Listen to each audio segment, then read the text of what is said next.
Welcome back to Inherited Dawn, a One Piece podcast. We are breaking down chapter 233 today, The World's Highest Authority. And what a title. We've gone from a bar brawl in Mocktown to the literal center of the world in one chapter. For real, we need to talk about the punch, we need to talk about Ace, but Robin, we meet the men at the very top. The 5 elders, the guys pulling every string. And right on their heels, 2 more Warlords of the Sea make their first appearance. The designs alone are just yes, Doflamingo and Kuma. If you want to know what the future of the Grand Line looks like, you should probably stick around for this one. It feels like hitting subscribe on the world government's secret newsletter. An apt comparison. Let's start back where we left off. Mocktown is still reeling. Reeling is the word. Luffy just laid out Bellamy with a single punch, not a Gomu no anything, just a straight up, ironclad, you disrespected my friend's dream haymaker. And the impact is still there. Bellamy is unconscious with a literal fist imprinted in his cheek. It's almost cartoonish if it weren't so definitive. Oda draws it with such finality. There's no getting up from that. It's a statement. It's the most non-shonen punch in a shonen manga. There was no screaming, no power-up, no named attack. It was just pure, concentrated purpose. You messed with the wrong guy's friend, and this is the consequence. It's so much more personal, and honestly, way more terrifying than a pistol or a bazooka would have been. I agree. A named attack would have implied Bellamy was a worthy opponent, that he required a special move. This was pest control. It was dismissive. Luffy didn't even consider this a real fight. Sarquiss is losing it, telling him to get up, that he's the super rookie worth 55 million. He's trying to maintain the illusion, right? The tough guy act for the whole town. Their whole identity is built on this idea that they are the new era of pirates, the realists who laugh at dreams. And if their leader goes down in one hit from a dreamer, their entire philosophy collapses. Sarquiss isn't just trying to wake up his captain, he's trying to hold his shattered worldview together with his bare hands. But the world itself has other plans. A piece of paper just happens to blow right into his face. Oda's timing is just impeccable. It's like the wind itself is on Luffy's side, ready to deliver the punchline. And it's Luffy's wanted poster. 100 million berries. Double Bellamy's. It's the perfect punctuation to the punch.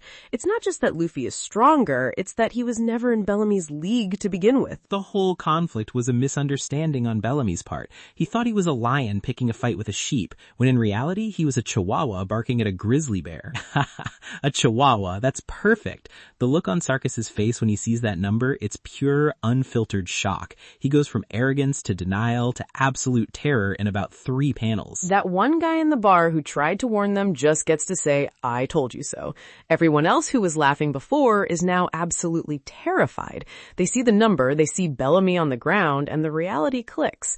They weren't watching a bar fight, they were watching an execution that the executioner decided against at the last second. They realized they were mocking a man who could have leveled their entire town without breaking a sweat. And Luffy's reaction? He doesn't gloat. He doesn't even acknowledge them. He just looks down and says, give me the gold. That's all this was ever about. It wasn't a fight for pride. It was a rescue mission for Cricket's treasure. He didn't come here to prove Bellamy wrong. He came here to get his friend's property back. It says so much about him. He'll endure any insult to himself. He'll let you pour beer on his head, spit on him, mock him to his face, and he won't raise a finger. But the moment you steal a friend's dream, you're done. That's the line. It's such a consistent part of his character, going all the way back to defending Choo Choo, the dog's pet food store in Orangetown. Exactly. That's the core of it. The pirates who get it just run. They see the 100 million bounty and they are gone. They understand the difference between a loudmouth with a knife and an actual force of nature. They're the smart ones. Meanwhile, back at Cricket's place, the rest of the crew is already hard at work. I love these scenes. It's not all fighting. It's the Sariyama Alliance and the Straw Hats working together, modifying the Going Merry for her trip to the sky. This is what makes them a real crew. We see Masira and Shoujo, the guys they fought with just a day ago, now wholeheartedly helping them. That's the Straw Hat effect. And we get a quiet moment with Nami and Zoro. She asks him why he didn't go with Luffy. It's a very telling question. Her perspective is doing a full 180. A few chapters ago, she was mad they didn't fight. Now she's worried because they did. She's starting to understand the kind of power they're wielding, and it's scaring her a little. She's worried Luffy might have gone too far. But Zoro's answer is what's really interesting. He says that kind of fight, A fight that you will feel sorry about afterwards is painful. That is such a cold line. It's not about winning or losing. It's about whether the fight even has a purpose. Fighting Bellamy was beneath him, beneath Luffy. It wouldn't have been a duel. It would have been an execution. There's no honor in that. It's the swordsman's philosophy distilled into a single sentence. It connects back to his confrontation with Mihawk. He only wants to fight those who are on the path, who have their own ambition. Mihawk saw that in him, which is why he spared him. Bellamy had nothing but mockery. A fight with him is just empty. There's no test of will, no clash of ambitions. It's just violence for the sake of it. And Zoro has moved beyond that. Exactly. It's a waste of energy. It's so much more compelling than just saying he was too weak. It's about warrior philosophy. And Nami gets it. You see her expressions soften. She understands. This isn't just about being strong. It's about knowing when and why to use that strength. And of course, the mood is broken by the rest of the crew arguing immediately after. It's a perfect bit of comic relief to break the tension. And they get back to work, which is probably for the best. Back in town, Luffy is walking out with the sack of gold. Mission accomplished. But of course, Sarquiss can't let it go. His pride is completely shattered. He assumes it was a lucky punch. He can't comprehend the power gap, so it must have been a fluke. He calls Luffy a dream-chasing idiot. The worst possible thing you can say to Luffy. Sarquiss asks him where he thinks he's going, and Luffy just turns with this completely neutral expression. A total blank slate. No anger, no malice, just nothing. And then Sarquiss just collapses in fear. He sees it in Luffy's eyes, the same thing Bellamy should have seen. It's not about strength anymore. It's the sheer, unshakable conviction. Sarquiss realizes this isn't a man you can taunt or provoke. He's staring at something absolute. And then comes the line, the perfect end to this whole Mocktown detour. He just points a single finger to the sky and says one word. Sky. That's it. No explanation, no justification to the man who mocked him, just a simple statement of fact. This is where I'm going. Try and stop me. In one word, he validates his own dream and completely invalidates Bellamy's entire cynical worldview. It's the ultimate mic drop. It is so unbelievably cool. It's the ultimate answer to everyone who laughed. He doesn't need to prove them wrong with words. He's just going to do it. The entire arc in Mocktown was about the death of dreams, and Luffy's final act is to point at an impossible dream and declare it his next destination. It's perfect. Super. And with that, we leave Jaya for now. We cut to an unknown island the day before. The timeline shifts, which is always a signal from Oda that the scope is about to widen. And who do we see? Buggy the Clown and his whole crew. They're in a cave looking for a legendary pirate's treasure. Man, I love it when these guys show up. Another legendary pirate name to add to the list, though they don't say who. It's interesting how Oda seeds these little mysteries into the background. Buggy mentions this treasure, and it just speaks to a much larger, unseen history of the world. For sure. Buggy is convinced they're in the right place, talking about how treasure is always guarded by traps and guardians. He's living in his own fantasy adventure. And then the lights come on, and it's just a bunch of miners. The way they all immediately pivot to pretending to be miners themselves, chipping away at the rock, is just perfect Buggy. Moji and Kabaji are right there with him, all of them trying so desperately to look casual. It's some top-tier Looney Tunes comedy. He completely loses it when the boss miner mentions having some rum after a hard day's work. The indignity of it all. He sees himself as this grand, scheming pirate captain, and he's been reduced to being mistaken for a common laborer. Back on their ship, they're all complaining. Kabaji suggests Buggy got the island wrong, which, sends Buggy flying off the handle again. He is so insecure. His ego is as fragile as his chop-chop body parts are separable. And then Moji brings up the Straw Hats. He mentions Luffy's 100 million bounty and Zoro's 60 million. It's news that's clearly traveling across the Grand Line. This is a reminder that the world is watching what the Straw Hats are doing, even if they aren't. Buggy's response is classic villain logic. He says witches fatten the kids up before eating them. He thinks the higher Luffy's bounty gets, the more famous Buggy will be when he finally beats him. It's the only way his ego can process it. He can't accept that Luffy is just stronger and more successful. He has to frame it as part of his own eventual victory. It's pure delusion, but it's what keeps him going. It's a very convenient way to frame his own failures, isn't it? But Alvida, who is still with them, is the voice of reason. She points out that they can't defeat Luffy if they don't even know where he is. She's far more practical than the rest of them. And just as she says that, a voice from off-screen says he might be able to help with that. The timing is, once again, just perfect. A stranger has just wandered onto their ship mid-party. He says he was attracted by the smell of food. He has this incredibly relaxed, friendly demeanor. No sense of threat at all. Buggy does his whole tough guy act, asking who he is, and then we see him. It's Portgas D. Ace. Fire Fist Ace, commander of the Whitebeard Pirates' 2nd Division. The whole crew instantly recognizes the name and the title. The fear is immediate. Moji is an idiot and tells Buggy to attack him to become famous. That is the worst advice anyone has ever given. But Buggy knows better. And this is where we get a massive, massive lore dump, one of the most important in the series so far. He tells his crew they can't fight Whitebeard's men, and he says why. He calls Whitebeard the strongest man in the world. We've heard that title before, but coming from Buggy, who has seen so much, it carries a different weight. And then he drops the real bombshell. He says Whitebeard is the only man who ever tied in a fight with the Pirate King, Gold D. Roger. Bro, that recontextualizes everything. We thought Roger was on this untouchable pedestal, and he probably is, but there's someone still alive who fought him to a standstill. That is a terrifying thought. That means the peak of power in the Roger era is still walking the earth. Whitebeard isn't just a vestige of the past, he is the past, still present and powerful. It gives Whitebeard a gravitas we couldn't have understood before. He's not just another emperor. He's a peer of the Pirate King himself. This single line of dialogue elevates him above every other character we've heard of. It explains why the world government is so terrified of him. He's not just a problem, he's a living monument to an era they can't control. And Buggy knows this personally. He says he met Whitebeard head-on when he first entered the Grand Line, which is just, what is Buggy's backstory? He was on Roger's ship, he knows Shanks, he ran into Whitebeard. This guy has seen it all. He's like the Forrest Gump of the pirate world. He's lived through the most legendary era of piracy, which makes his current state all the more comical. He's a living relic who runs a circus.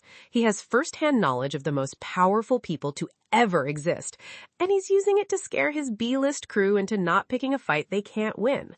While they're panicking, Ace just falls asleep right there on their deck. The narcolepsy is real. It's such a brilliant character trait. It immediately disarms his intimidating presence and makes him feel more real. One moment, he's the fearsome commander of a Yonko crew. The next, he's face-planting into his plate of food. It adds a layer of unpredictability and charm to him. He wakes up a second later, hears they're having a party, and just joins in. Buggy, seeing a chance to not get annihilated by a Yonko commander, throws a massive party for him. It's his go-to survival tactic. When in doubt, party. It's an incredibly tense situation diffused by Ace's complete chillness. He even has Richie, Mohi's lion, jumping through a ring of his own fire. He turns a potential battlefield into a circus act. It shows his personality so well. He's not looking for a fight. He's looking for Blackbeard, and he's happy to make friends along the way. Just making friends everywhere he goes. But while Ace is partying with Buggy, Oda cuts us to the most serious place we've ever been. The tone shifts on a dime. The Holy Land of Merry Geoise. I mean, just the name alone. It sounds ancient and powerful. And we see 5 old men sitting in a room, silhouetted at first. These are the 5 elders. The 5 elders, the world's highest authority. They're above the Marines, above Cypherpole, above everyone. They rule the world. We've just gone from a pirate ship party to the shadowy sanctum of global power. And they are stressed. The art here is incredible. The deep shadows, the opulent room, the serious expressions on their faces. You can feel the weight of the world in this one room. They're talking about how Shanks sent a messenger to Whitebeard. The idea of 2 of the 4 emperors making contact is enough to put the entire world government on high alert. They note that Shanks isn't the type to try and change the world himself, but his actions are unpredictable. This is our first real insight into how the world powers view the emperors, not as simple pirates, but as political forces, like superpowers in a Cold War. A meeting between two of them is like a summit between rival nations. It could shift the entire balance of global power. And they're also dealing with the fallout from Alabasta. They need to find a successor for Crocodile Spot in the 7 Warlords of the Sea. This is huge. It shows that Luffy's actions are having real, tangible political consequences at the highest possible level. They mention the balance of power. This is the first time we've heard it stated so explicitly. There's this idea that there are these major powers in the world, and if one is out of balance, the whole world is at risk. It's a precarious equilibrium. The Warlords seem to act as a buffer, a government-sanctioned force to counter the influence of other pirates. By taking one out, Luffy has pulled a pillar out from under this delicate structure. And they're directly naming Luffy as the cause of this. That can't be forgiven either. They are aware of him. Luffy is officially a problem for the most powerful man on the planet. This kid from a windmill village is now on the agenda in Mary Geoise. That's an insane level up in notoriety. A Marine comes in to report. They've summoned the Warlords for a meeting, but they don't know how many will actually show up. This tells you everything you need to know about the Warlords. They are not employees. They're allies of convenience, powerful pirates who have agreed to a truce with the government, not to servitude. And then the report comes in. 2 of them have arrived. These silhouettes in the doorway, man. Donquixote Doflamingo and Bartholomew Kuma. And we see them. Donquixote with that pink feather coat, the sunglasses you can't see through, and that absolutely terrifying shark-like grin that never leaves his face. He's all swagger and barely contained chaos. Kuma is the exact opposite. He's just this massive, imposing, quiet figure, holding a book that looks like a Bible. The presence they have, even just standing there, is immense. The designs are magnificent because they tell us so much while telling us so little. Doflamingo looks like a flamboyant puppet master, someone who enjoys chaos and control. His posture, the way he walks, it's all a performance. Kuma is a wall. He's unreadable, stoic, and his size alone is a statement of power. The book he carries only adds to the mystery. Is he religious? A scholar? We have no idea, and that makes him incredibly intimidating. This chapter just opened up the entire world. We learned about Whitebeard's true status. We met the supreme rulers of the world, and we were introduced to 2 more of the most dangerous pirates on the seas. It's like we were playing in the kiddie pool, and Oda just dropped us in the middle of the ocean. All while Luffy is just trying to get to a sky island. The scale of the story just exploded outwards. The ripples from his actions are now tidal waves hitting shores he doesn't even know exist. Super. That's only the word for it. It's a perfect chapter for showing the ripples Luffy is causing without him even knowing it. This is world building at its absolute best. Before we get to what's next, Oda's author comment this week was a very somber one. Yeah, he mentioned a friend and former assistant of his, Jin Shinga, had passed away.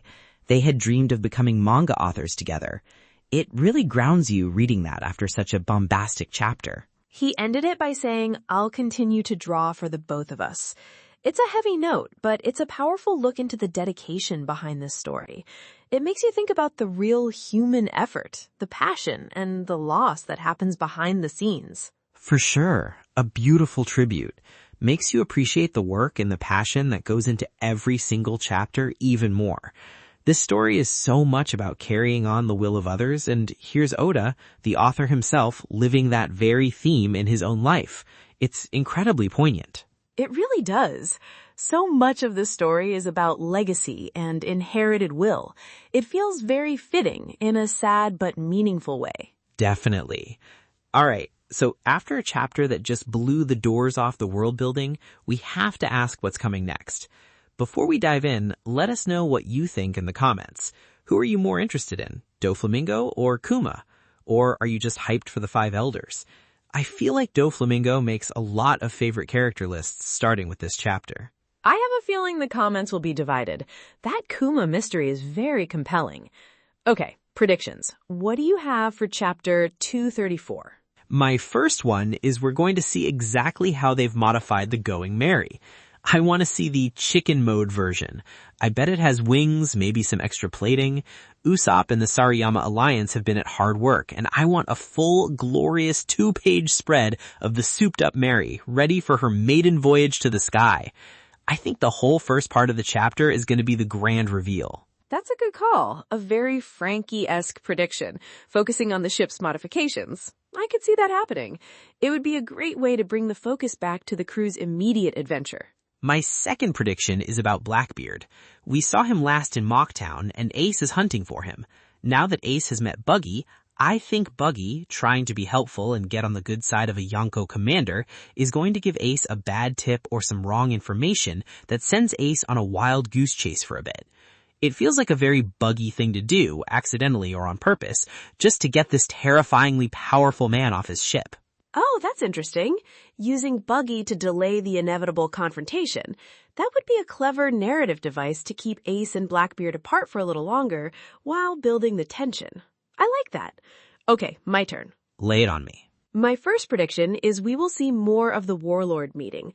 I don't think it'll just be Doflamingo and Kuma. I think we will see at least one more Warlord arrive at Mary Geoise. Maybe even Mihawk, since he seems to be the one who follows the rules the most, or at least shows up when summoned. I want to see how these incredibly powerful, egotistical individuals interact with each other and with the world government. The potential for drama there is immense. Ooh, a Warlord reunion. The dialogue alone would be worth it. Can you imagine Doflamingo and Mihawk in the same room? The clashing vibes would be off the charts. I'm down for that. And for my second, it's about Ace. He's looking for Blackbeard, who we know is after Luffy. Buggy's crew just mentioned Luffy's last known location from the newspaper, Alabasta, but they possibly also heard the rumors of him being on Jaya. I predict Ace will learn that Luffy is on Jaya, and he'll decide to make a quick detour to see his little brother before he continues his hunt. The party with Buggy ends, and Ace heads straight for Cricket's place. A little brother's reunion right before they launch themselves into the sky? Bro, that would be incredible. The timing would be perfect. Luffy showing up with the gold, the Mary being ready, and then his big brother just appearing out of nowhere to wish him luck? That would be such a hype moment. It feels right. A moment of calm before they launch themselves into the unknown of their journey. A final family connection before they embark on the most fantastical part of their journey yet. I love that. A chapter of pure, uncut Straw Hat adventure and family feels right after all this global-scale political drama. I think you're on the money there. That would be the perfect way to cap off the Jaya arc and launch us into Skypiea. Man, I can't wait to see what happens. Join us next time as we break it all down. Until then, keep an eye on the horizon. And keep chasing those dreams. Super!